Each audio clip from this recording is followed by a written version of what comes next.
Hi, Kuljit Bamra here again on Demystifying Indian Music. And in this program, we'll be looking at what a tala is. In the primary language of Hinduism, Sanskrit, tala literally means clap.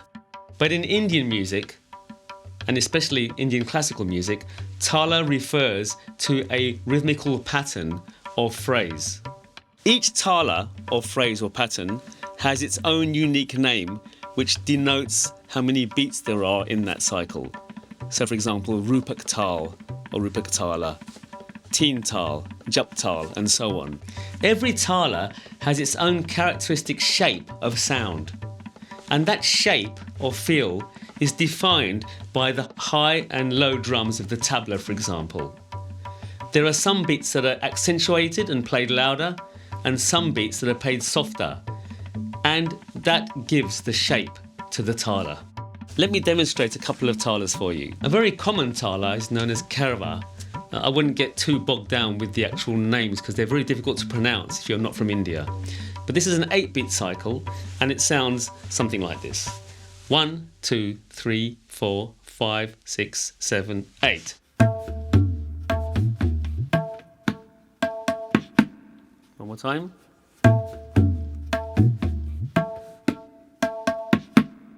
And you can see that that has a particular shape to it.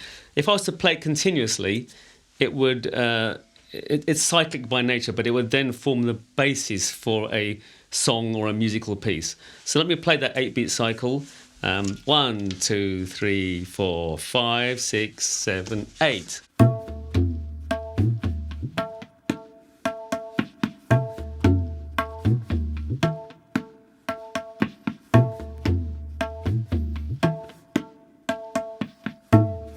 Now I'm nodding on the downbeat because as I'll describe later, you'll see how important the downbeat is in Indian music.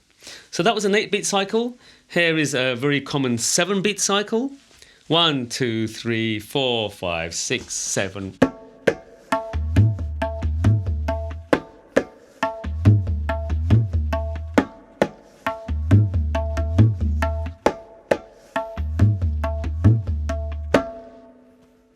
Great. So that was an example of an 8-beat cycle and a 7-beat cycle. You can see how the 7-beat cycle is not just 1, 2, 3, 4, 5, 6. It's not just that. It has a shape to it. Heavy, heavy, light, heavy, heavy, and so on. And those light and heavy shades give the shape to that particular tala. It's very commonplace for Indian classical musicians to announce before the performance the name of the piece, for example, perhaps what raga it's set in, and usually they mention what tala it is set to. That really helps the audience on the journey to exploring with the performers how they express themselves through those mediums. I'm frequently asked by people why Indian musicians use only complicated rhythmic patterns. Well, that's not actually true.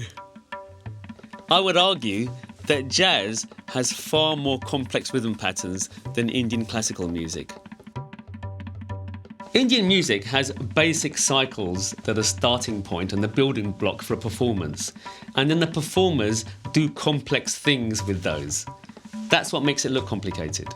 The performers in Indian classical music create excitement and they create tension and release by deviating from the cyclic path and then coming back to join it back on the 1 or the downbeat. So the downbeat is very important in a tala. Sometimes when I go to Indian classical concerts, I do get lost because the virtuosity is so complex. And what I find is a useful trick is to actually turn to my side and find an audience member that is tapping. Usually you can find someone quite easily. And then it returns me to where I know the downbeat is. And then I can enjoy the performance more. One of the challenges in learning talas, if you're a tabla student or a music student, is that the talas are actually taught orally. So there is a system, some of you may have seen performers use this system on stage, but there's a system of vocalizing the sounds. You would learn to sing or speak the sounds, and once you've internalized it, you would then learn to play them on your tabla or your mridangam or your instrument. And I say it's a challenge because the sounds have a foreign language sound to them. And sometimes they're very difficult to pronounce by people who aren't Indian.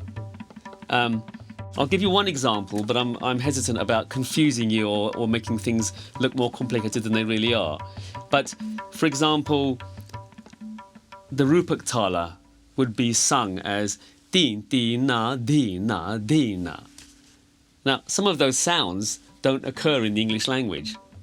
I would much rather that there was an easier way of saying it or an easier way of writing it down. So hopefully we will begin to create a system in which it's easier to play without having to sing those very complicated passages and learn them by rote.